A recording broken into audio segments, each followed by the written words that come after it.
ಈಗ ನೈಸರ್ಗಿಕ ಬೇಸಾಯ ಅಂದ್ರೆ ಎಲ್ಲರೂ ಏನು ಮಾಡ್ತಾರೆ, ಎಣ್ಣೆ ಹೊಡಿತಾರೆ, ಗೊಬ್ಬರ ಹಾಕ್ತಾರೆ, ಕೋರ್ಜಿನ ಎಣ್ಣೆ ಹೊಡಿತಾರೆ. ಯಾವುದೇ ಪಕ್ಷಿ ಆಗಲಿ ಯಾವುದೇ ಪ್ರಾಣಿ ಆಗಲಿ ಕೆಮಿಕಲ್ಸ್ ಇರಲಿಲ್ಲ ಅಂದ್ರೆ ಮಾತ್ರ ಹಣ್ಣನ್ನು ತಿಂತತಿ. ಅಂಥದ್ದು ಈಗ ಉದಾಹರಣೆಗೆ ನಮ್ದು ಇದು ಗಡ, ಬಾಳೆಗಡ, ಇದ್ರೊಳಗೆ ಗುಬ್ಬಿ ತತ್ತೆ ಆಗೈತಿ. ಇದನ್ನು ಮುಟ್ಟಿದ್ರೆ ನಾವು ಇದು ಆಗುತ್ತೆ, ಅದರಿಂದ ಸ್ವಲ್ಪ ದೂರ ಹಿಂಗಾಗಿ ತೋರಿಸ್ತಾ ಇದ್ದೀವಿ.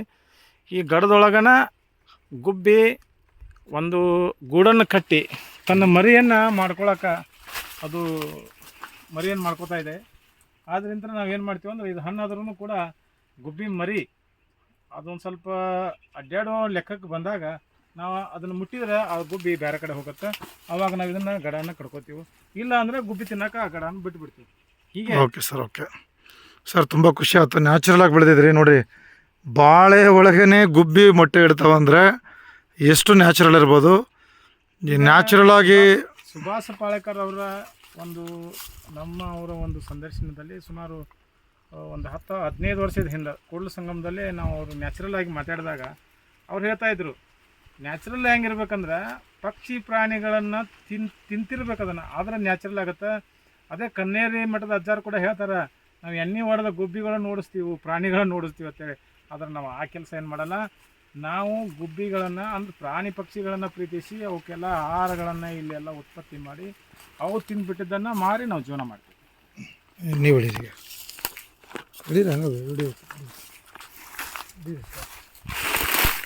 ಈ ಕಡೆ ಬರ್ತೀವಿ ಭಾಳ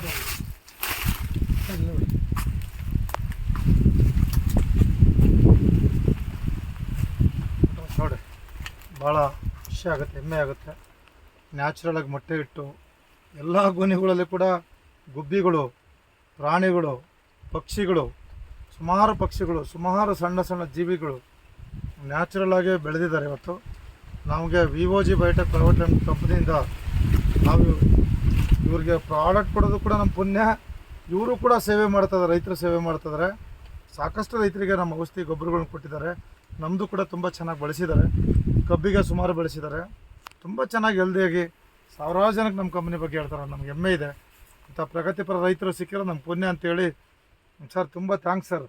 ನಿಮ್ಮ ಒಂದು ಅಳವಡಿಕೆ ಎಲ್ಲ ರೈತ ಬಂದವರಿಗೆ ಅದು ಮಾದರಿ ಆಗಬೇಕು.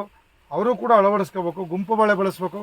ಗುಂಪು ಬಾಳೆಯಲ್ಲಿ ಅತಿ ಹೆಚ್ಚು ಲಾಭ ಇದೆ, ಖರ್ಚು ಕಡಿಮೆ ಖರ್ಚಲ್ಲೇ ಹೆಚ್ಚಿನ ಆದಾಯನ ರೈತರು ಪಡಿಬೋದು ಅಂತೇಳಿ ನಾನಿಷ್ಟು ಹೇಳಿ 2 ಮಾತು ಮುಗಿಸ್ತೇನೆ. ಜೈ VOG.